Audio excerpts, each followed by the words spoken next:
Pitt men's basketball kicks their season off tonight against Tennessee Martin. We're going to do a whole season preview. I'm going to talk to you about expectations, why I think this team is better than last year's team, but how good can they actually be? It's all coming up today on this episode of Locked On Pitt.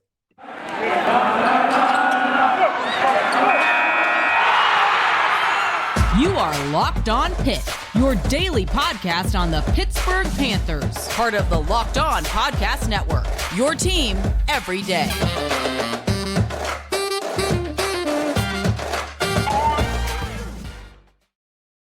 Folks, welcome into another episode of the Locked On Pitt podcast. As always, I'm your host, Nick Faribaugh. Today's episode is brought to you by LinkedIn. LinkedIn Jobs helps you find the qualified candidates you want to talk to faster. Post your job for free at linkedin.com/lockedoncollege.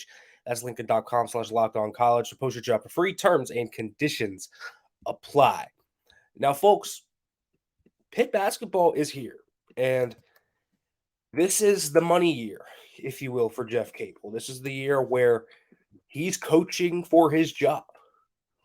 If he does not make it to the NIT at least, it definitely feels like this is going to be the last year we see Jeff Capel in the Peterson Event Center.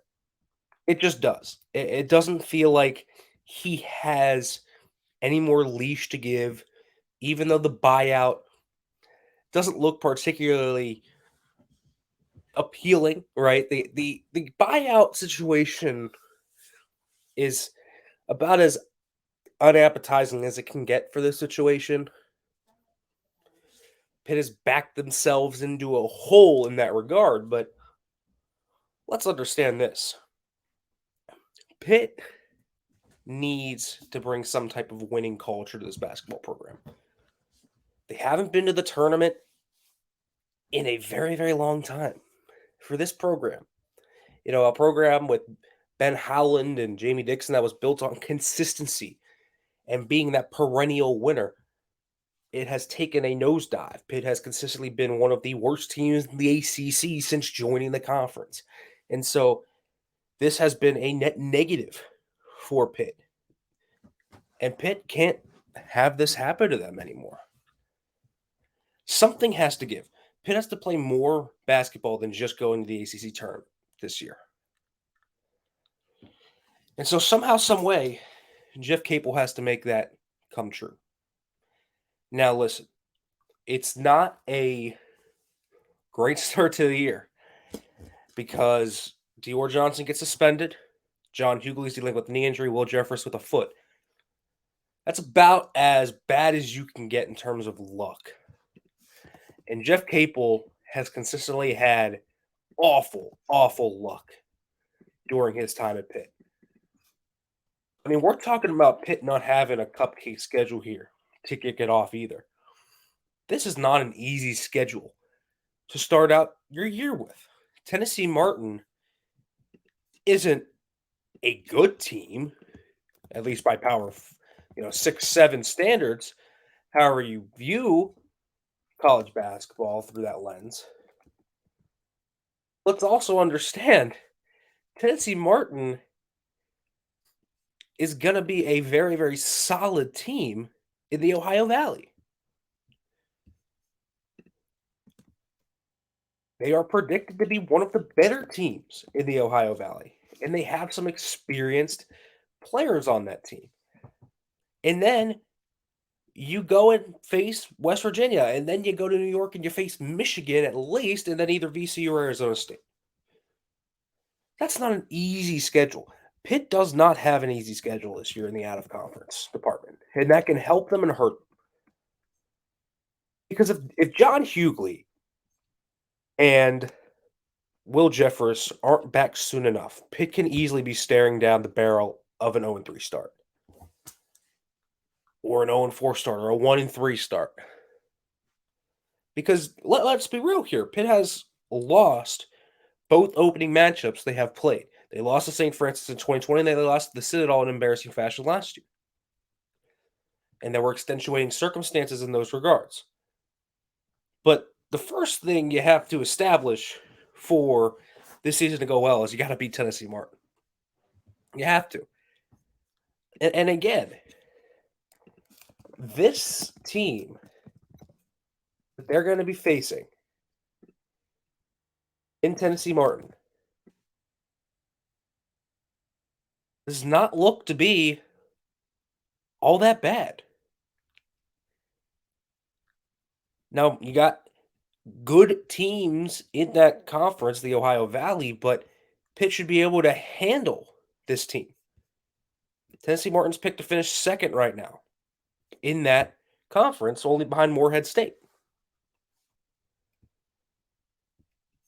But it should be a win for Pittsburgh, and they're only favored by 8.5 points, and that kind of shows you the confidence that bettors have in Pitt, because Pitt as a team isn't complete unknown. There are so many just question marks on this team, and there are so many new players on this team. And with no John Hugley, who is your certified stud star, it's going to hurt Pitt. No matter what, this is going to hurt Pitt. But they have to win this game. That's the start. That's the start. And so I look at Pitt and how they match up here kind of against Tennessee Martin. You have experienced backcourts, and you have Pitt, which should be a deeper team this year. And when we get into that, kind of the differences between this year's team and last year's team, I think that's a key one. Pitt looks much, much, much deeper. And I largely believe this to be a reason for optimism. It's not like they're deeper in terms of middle of the kind of the road players. They're deeper in terms of rotationally good ACC players, right? And I think that is the most important thing to kind of look for here when you're making all these specific predictions. Is Pitt's going to have a specifically more deeper team this year than they did last year, and that goes to the front court and the back court. And that's important for Pitt and Jeff Capel, because in the past you would have a Hugley injury and there'd be no one there. I don't think it's quite the same this year. And I think that's very, very important to note for Pitt, which is going to need that this year. All right, but let's talk about the differences between this year's team and last year's team, folks. But first, I want to let you know about LinkedIn Jobs, because, folks, LinkedIn Jobs, it's the one-stop shop. You can do everything, and you can find the most qualified candidates for the job you want. Listen, folks, LinkedIn Jobs helps you find the right people for your team for faster and for free. All you have to do is add the hashtag purple hiring frame to your LinkedIn profile to spread the word that you are hiring. Folks, you can use simple tools like screening questions to make it easy to focus on candidates and the pools you want with the right skills and experience, so you can quickly prioritize who you'd like to interview and potentially hire. LinkedIn Jobs helps you find the qualified candidates you want to talk to faster. Post your job for free at linkedin.com/lockedoncollege. That's linkedin.com/lockedoncollege to post your job for free. Terms and conditions apply.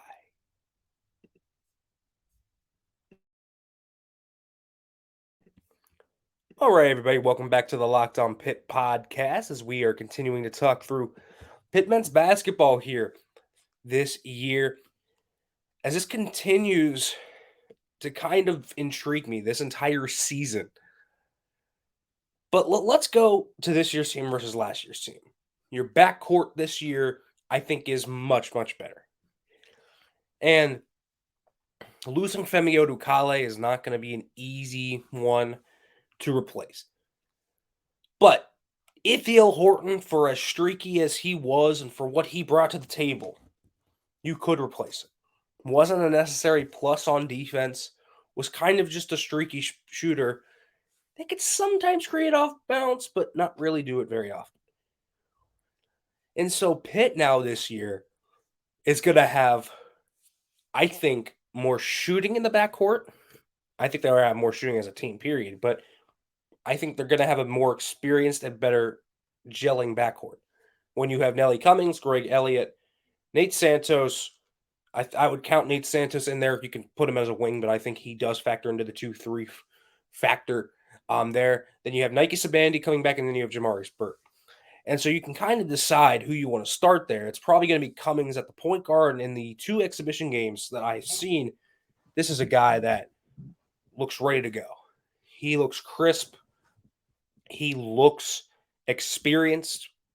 He wasn't wild with the ball. Now, listen, it's against Clarion and Edinboro, so take it with a grain of salt. But it looked like, to me, Nelly Cummings played under control and played with a veteran presence. Greg Elliott, man, he doesn't seem like he's a super impact player outside of the catch and shoot stuff, but he is deadly from downtown, and he finds those spots, and he's always in those spots. He's always a great outlet. Sabandy looks very similar to what he did before the injury to me. A wild type player, but super athletic and bouncy. And then you look at Nate Santos, who had a really good game against Clarion, shoots the ball with confidence against Edinboro, but didn't get the shots to drop. But he looks much more composed defensively and on the boards. And listen, Jamarius Burton, you know what you're going to get in Jamarius Burton, or at least you should know what you're going to get in Jamarius Burton. I'll say that Jamarius Burton is going to give you solid minutes. He's going to give you dependable minutes. And that is a guy that you 100% want to have around your roster because he's a veteran calming presence that this team can have. I think the second difference on this team is the fact that they're going to have shooting. And that was one of the keys that Jeff Capel came into this year wanting to fix. 100%. This is one of the things that you looked at and you said, they got to fix this. And it looks like to a degree they have. I'm not sure they're a consistent three-point shooting team throughout the entirety of the game. But I do know that they can be a streaky three-point shooting team. And they did not have that ability last year outside of one man. I think as a team now, they have that ability. Because I saw what you could put into a guy like Blake Hinson, who looked unbelievable at times in these exhibition games. But, man, he was hot and cold. Scored 29 against Edinboro in the first half, only scored 1 the rest of the game. Similar thing against Clarendon, but just reverse. Started out very slow, got hot later in the game. But he's the guy that can take a 2-point lead and turn it into a 15-point lead very, very quickly. And I don't think Pitt had that guy this last year, right? I think Nelly Cummings is a lot of the same way. I think their big men are a lot of the same way, the Diaz-Graham twins. I think you look at just the whole team overall as a very streaky three-point shooting team. But, man, they got to respect the three-point shooting aptitude even when Pitt's off. Because Pitt will have slow spurts offensively this year. I'm 100% certain of that. But I think they're going to be able to catch up when they're down. And I think more importantly, they are going to be able to extend leads that are small to bigger leads very quickly. And I think that makes it very, very dangerous to be facing Pitt as a team like a Tennessee Martin, because I don't feel like Pitt had that three-point shooting aptitude, even when they had Champagny, Tony, Johnson, McGowan's. Those guys were more high volume shooters, but I think these guys will be efficient. I just think they'll be efficient in spurts. And I do think that the turnovers thus far, we'll see how it kind of fares against Tennessee Martin and then obviously against West Virginia. But it seems like this team is better coached and better equipped to handle pressure and not give easy points up in transition, which I think is going to be key. Because I didn't think this team was particularly impressive defensively, especially down low. Now, they didn't have John Hugley, and that's going to hurt them. It definitely hurt their rim protection ability. Fede Federico, I think, is actually going to end up being the backup 5. He looks a lot kind of further along than I thought he was going to be. Man, he looks like he is maybe not a super great athlete laterally, but coming downhill, he's bouncy enough. I mean, he's a good rebounder. He's got a sense for ball awareness to where it's going to bounce, and just kind of has these, and just the length he kind of brings to the table is really good. The Diaz-Graham twins look rough right now. You can see the potential there, though. I think that you can definitely see where they fit in the future. But still, I think that there's definitely things to be wary of in that area of the team as well. But you look at what this team has in totality in the likely starting lineup, because it appears like if the exhibition games are going to go as they go, the starting lineup tonight will probably be Cummings, Burton, Elliott, Hinson, Federico. I would imagine that's what's going to be. And then Hugley obviously slots in for Federico whenever healthy. And then off the bench, you kind of have Jeffress, Santos, Sabandi. You have kind of this mesh of players that you can actually interlock and interweave.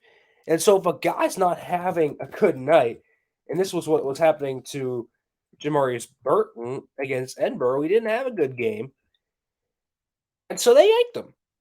And it was completely justified. And it also ended up going about as well as they thought it would. It went perfectly fine. Pitt ended up pulling away, and voila. That's what happens. And so they have this kind of deeper team this year, and they have the ability to mix and match. And so not everybody has to be on every night in order for this team to win. And I think that is going to be a big thing to look at, because right now, Pitt has been so thin in recent years, so where they haven't had that luxury. And I think having that luxury will be very key.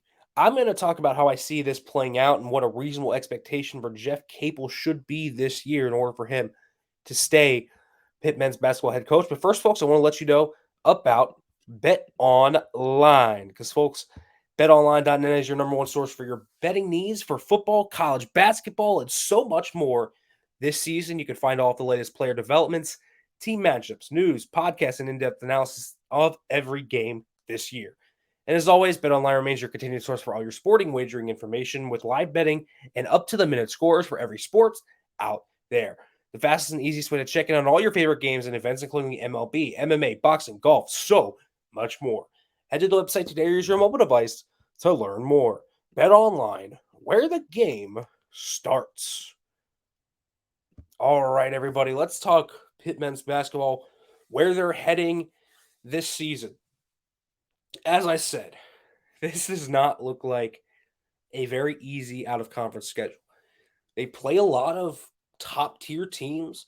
They go to the Legends Classic, which is definitely going to give them a challenge. They play Northwestern. That's a winnable game, though, to me.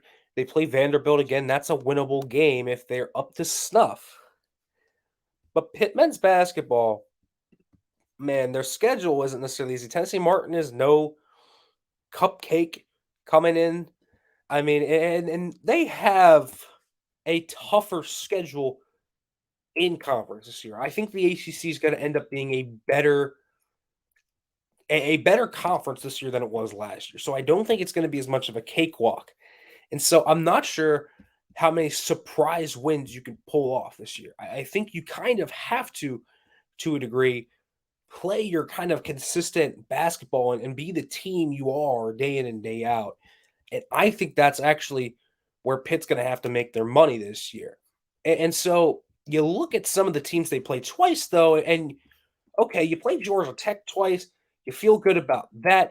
You play Louisville twice. Again, I think you feel good about that. You play Syracuse twice as always, too, and I'm not sure Syracuse is going to be an overwhelming challenge for Pitt this year. I think they can win those games. I think Hughes has a good outlook overall as a team, but again, these are games Pitt could probably win. And so when you look at Pitt this year, better shooting, you probably have right now, based on what you've seen, you have rebounding concerns, but that's without John Hugley, so maybe those get rectified there. And you definitely have defensive concerns. I don't think this team is going to be super great stopping slashing guards. I think they'll be better maybe from the perimeter, but I think teams are going to be able to slash through and maybe get those corner three opportunities, which could hurt Pitt. But they have the ability to keep pace with most teams this year. So even with their defensive downfalls, I do think this year, unlike in other years, their offense can maybe keep them afloat and maybe keep them competitive. But again, this is a team that is more talented than other years, but they are also not completely there yet. And there will be people that give out very optimistic predictions, and I understand that. I have them at 17-14, 9-11 ACC, 10th overall in the ACC, which is the best finish of Jeff Capel's tenure. So that would feel good for Pitt at least, but I'm not sure that's enough to keep his job. I'm really not, because you do have kind of this momentum swinging in through the recruiting class with Carrington, Lowe, and Barnes coming in, and you hope that you can land some more guys. So you do have a good recruiting class, but I think it's less about the incoming recruiting class and more about, okay, it's time to show us, like, bring something on the court, man. And I'm just not sure if Jeff Capel has the chops to necessarily do it quite yet. And so I don't know. It is a tough one for me to fully engulf myself in. I think he has to go over 500 in the ACC, and I feel like he has to go to the NIT at least. And does the NIT save his job? I think that's a good question. I think it probably would, but I feel like that's the expectation. You got to go to a postseason tournament this year. You got to go to the NIT, or you got to go to the NCAA tournament. And I think it's a lot to ask of Pitt to turn this around. And I think we're going to find a good bit about this team out tonight. I think Tennessee Martin's a good test for them, one of the better teams in the Ohio Valley. And they are a quick slashing guard team with experienced players. I think that they will give Pitt a good test, and we're going to learn a little bit about Pitt.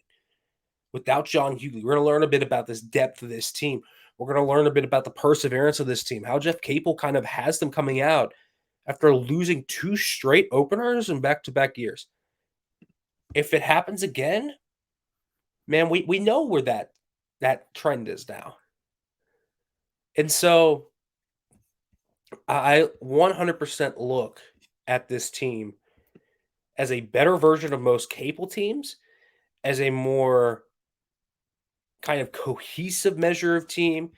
I think that they have potential to reach heights that no other team under Jeff Capel has reached thus far. But I think that I have a hard time saying they will reach that.